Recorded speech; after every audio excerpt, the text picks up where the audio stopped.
எல்லாருக்கும் வணக்கம் மக்களே, நான் உங்கள் Sanju. So TNPSC group 2A mains வந்து நேற்று நிறைய பேர் எழுதிட்டு வந்திருந்தீங்க. வந்ததுலேருந்து சார் கட் ஆஃப் எவ்வளோ வரும்னு கேட்டிருந்தாங்க. நம்ம டக்குன்னு அப்படி கொஸ்டின் பேப்பர் பார்த்தோன்னே அப்படி கட் ஆஃப்லாம் நம்ம சொல்லிட முடியாது. நிறைய ஸ்டூடெண்ட்ஸ் கிட்ட எழுதுன நிறைய பேர்கிட்ட நம்ம பேச வேண்டிய இருந்துச்சு. அதே மாதிரி வந்து அதாவது டிஃப்ரெண்ட் கம்யூனிட்டி பீப்புள்ஸ், அதாவது ஒவ்வொரு கம்யூனிட்டிக்கும் எவ்வளோ வருது, எல்லாத்தையும் வந்து அவங்களோட எப்படி ஒவ்வொருத்தவங்களும் கொஸ்டின் ஃபீல் பண்ணுறாங்க, ஜென்ரல் இங்கிலீஷ் எப்படி இருந்து ஜென்ரல் தமிழ் எப்படின்னு இந்த மாதிரி நிறைய விஷயங்கள் கேட்கும் பட்சத்தில் நமக்கு முதல்ல நம்ம வந்து ரீசனிங் ஆரம்பிச்சிடலாம். ஸோ 3 பேப்பர், அதாவது ஜிஎஸ் அப்புறம் லாங்குவேஜ் நம்ம ரீசனிங் எடுத்துட்டோம் அப்படின்னா இந்த 3த்துல ரீசனிங் கொஞ்சம் பரவாயில்லாமல் இருந்துச்சு. அதுக்கு அடுத்தது பார்த்தீங்க அப்படின்னா வந்து லாங்குவேஜ் பொறுத்த வரைக்கும் தமிழ் பேப்பர் வந்து நிறைய ஸ்டூடெண்ட்ஸ் எழுதினவங்க எல்லாருமே வந்து தமிழ் டஃப்பாக இருந்துச்சு அப்படின்னு சொன்னாங்க. இங்கிலீஷ் எழுதினவங்களும் என்ன அப்படின்னா கம்பேரிட்டிவ்லி டஃப்பாக தான் இருந்துச்சு அப்படின்னு. ஆனால் பேசுகிற பட்சத்தில் வந்து இங்கிலீஷ் டஃப்னஸை விட தமிழோட டஃப்னஸ் கொஞ்சம் அதிகமாக இருந்த மாதிரி தான் வந்து மாணவர்கள் ஓவராலாக எல்லாருடைய கருத்து அப்படிங்கிறது. நெக்ஸ்ட்டு ஜிஎஸ் எடுத்துட்டோம் அப்படின்னா நமக்கு 100 கேள்வியுமே பார்த்தீங்க அப்படின்னா சில கொஸ்டின் வந்து ஈஸியாக இருந்துச்சு, நிறைய கொஸ்டின் வந்து நமக்கு வந்து ரொம்ப டைம் கன்சியூமபிளாக இருந்துச்சு. ஓவராலாக பார்த்தீங்க அப்படின்னா ஜிஎஸ் பேப்பருமே ஓரளவு கொஞ்சம் ஒரு மாடரேட் டு டஃப் ஃபேஸ் தான். அப்படி ரொம்ப ஈஸின்னு சொல்ல முடியாது, மாடரேட் அப்படின்னு சொல்ல முடியாது. ஸோ இப்போ நம்ம அஃபிஷியல் ஆன்சருக்கு இன்னும் வரல. ஸோ இப்போ நம்ம ஸ்டூடெண்ட்ஸ் கிட்ட எல்லாம் பேசினதில் வச்சு நம்ம வந்து ஒரு கட் ஆஃப் அதாவது இது வந்து ஒரு சேஃப் ஜோன் மாதிரி, ஓகேவா? இது அக்யூரேட் அப்படின்ல, இது ஒரு safe zone. Official answer key வந்த பிறகு இன்னொரு வீடியோவும் நம்ம வந்து இது பண்ணுவோம். ஏன்னா அஃபிஷியல் ஆன்சர் கீழே நான் எப்பவுமே சொல்கிற மாதிரி தான், டிஎன்பிஎஸ்சி அஃபிஷியல் ஆன்சர் கீ கொஞ்சம் நம்ம ஒன்று பண்ணால் அவங்க கொஞ்சம் வித்தியாசமாக சில ஆன்சர் வந்து தப்பாக விடலாம், சில ஆன்சர் இதுதான் நினச்சிருப்போம், அவங்க வந்து இது விட்டுருப்பாங்க, அந்த மாதிரி இருக்கும். ஸோ இப்போதைக்கு ஓகே, நான் ரொம்ப பேச விரும்பலை, நம்ம டைரெக்டாக போயிடலாம். ஸோ நான் இப்போ சொல்கிறது எல்லாமே 200 கேள்விகளுக்கு எத்தனை கேள்வி கரெக்டாக போட்டால் சேஃப் ஜோன் அப்படிங்கிறது, ஓகேவா? கண்டிப்பாக வேலை கிடைக்கும் அப்படின்னா கொஞ்சம் சேஃப் ஜோனாக இருக்கலாம் அப்படிங்கிறது, கொஞ்சம் பயப்படாமல் இருக்கலாம் அப்படிங்கிறது. முதல்ல எஸ்டி எடுத்துக்கலாம், ஓகேவா?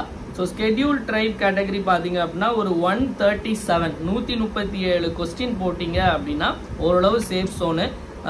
அதே மாதிரி இப்போ நான் சொல்கிற முன்னாடி சொல்லிடுறேன், இது எல்லாம் நான் சொல்கிறது எல்லாமே மார்க்கில் இருந்து நீங்கள் ஃபீமேலாக இருக்கும் பட்சத்தில், நீங்கள் ஒரு பெண்ணாக இருக்கும் பட்சத்தில் வந்து ஒரு 2 கொஸ்டின் வந்து கம்மி பண்ணிக்கோங்க.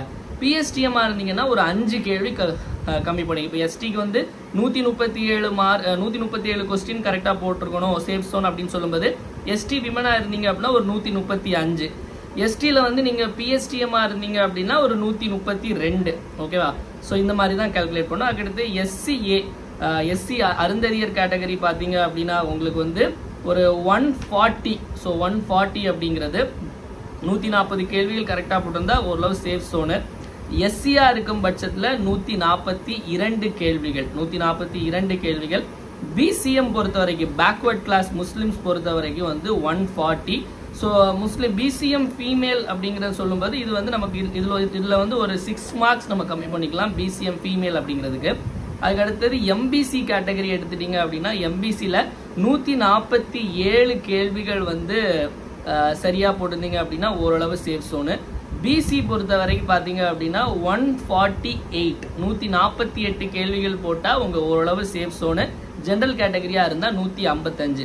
நான் சொல்கிறது எல்லாமே ஒரு +2 to 3, அதாவது +3 வந்து வேரி ஆகலாம் அஃபிஷியல் ஆன்சர் கீ வரும்போது. ஸோ எல்லாருமே நிறைய பேர்கிட்ட பேசும்போது எல்லாருமே வந்து ஓரளவு கொஸ்டின் பேப்பர் கொஞ்சம் டஃப்பாக தான் இருந்துச்சு. ஸோ பேசின எல்லாருமே வந்து ஒரு 140 போட்டிருந்தாலும் நல்லா படிச்சிருந்தீங்க அப்படிங்கிறதான் அர்த்தம். 145 மேலே போட்டிருந்தீங்க அப்படின்னா ஓகே, 150 மேலே போட்டிருந்தீங்கன்னா பயப்பட வேண்டிய அவசியம் கிடையாது. ஸோ நான் சொல்கிறது எல்லாமே சேஃப் ஜோனு. அதுக்கடுத்து அஃபிஷியல் ஆன்சர் கீ நமக்கு இன்னும் ஒரு 2-3 டேஸில் ரிலீஸ் பண்ணிடுவாங்க. பண்ணதுக்கு அப்புறம் நம்ம வந்து இன்னொரு வீடியோ நம்ம வந்து போடுவோம். அப்போ வந்து என்னென்ன மாற்றங்கள் வந்திருக்கு அப்படிங்கிறத சொல்லலாம். நீங்கள் எத்தனை கொஸ்டின் கரெக்டாக போட்டிங்க அப்படிங்கிறத உங்களுக்கான இதை வந்து கமெண்ட் செக்ஷனில் போடுங்க. நிறைய பேர் வந்து கேட்கலாம், சரி இன்னும் கம்மியாக சொல்கிறீங்க இல்லை அதிகமாக சொல்கிறீங்க அப்படின்னு கேட்கலாம். இது நானாக சொல்லலை, எதுவுமே ஸ்டூடெண்ட்ஸ் கிட்டேருந்து வாங்கின டேட்டா வச்சு தான் சொல்கிறது. போகிற போக்கில் சொல்கிறதா நேற்றைக்கே சொல்லியிருக்கலாம். எல்லார்கிட்டையும் ஃபோன் பண்ணி பேசி வாங்கின டேட்டா தான் இது.